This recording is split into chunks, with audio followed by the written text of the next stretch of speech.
वो अब भी गायब है। पुलिस उसे पूरे देश में ढूंढ रही होती है। हर जगह उसके पोस्टर लगे होते हैं।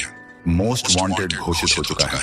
पर उधर सकुरा का पति, जो उसका खून करके उस समुंदर के किनारे लड़कियों के साथ दारू, सुत्ता, ऐश सब कुछ कर रहा होता है, जैसे उसने कुछ किया ही नहीं हो। उसी दिन रात में भारी बारिश हो रही होती है। बादल गरज रहे होते हैं। नारुतो बारिश में भीगते हुए सकुरा की कब्र के पास खड़ा होता है। नारुतो घुटनों पे बैठ जाता है। आंखों से आंसू टपक रहे होते हैं और बोलता है, मैं आ गया सकुरा, पर बहुत देर हो गई। मैं तुम्हें बचा नहीं पाया सकुरा।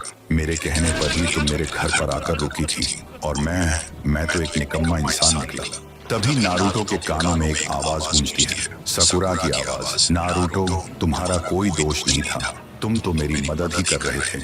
मेरे पति ने मुझे और तुम्हें गलत समझा और बिना सोचे मेरा खून कर दिया और सारा इल्जाम तुम पर डाल दिया। नारुतो का दिल कांप जाता है। वो जोर से चिल्लाता है, बस अब और नहीं। अब तुम्हारी आत्मा को चैन तभी मिलेगा जब उसकी रूह चीखेगी। उसी रात सकुरा का पति सुकून से अपने बंगले में सो रहा होता है। तभी एक साया अंदर आता है। हाथ में एक कुल्हाड़ी होती है, वही कुल्हाड़ी जिससे उसने सकुरा का खून किया था। नारुतो धीरे धीरे चलकर उसके पास जाता है और बिना एक शब्द बोले उस पर टूट पड़ता है। कुल्हाड़ी का पहला वार सीधा पैरों पर, दूसरा कमर पे और तीसरा गर्दन के पास। सकुरा का पति चिल्लाने लगता है और आखिर में दम तोड़ देता है। सुबह नारुतो सकुरा की कब्र के पास आता है और बोलता है, मैंने तेरा बदला ले लिया सकुरा। अब तेरी आत्मा को शांति मिलेगी और मैं कहीं भी हो सकता हूँ, क्योंकि मैं नारुतो हूँ, मैं इंसाफ हूँ, मैं मौत हूँ। अगर तुम्हें भी लगा कि नारुतो ने सही किया तो कमेंट करो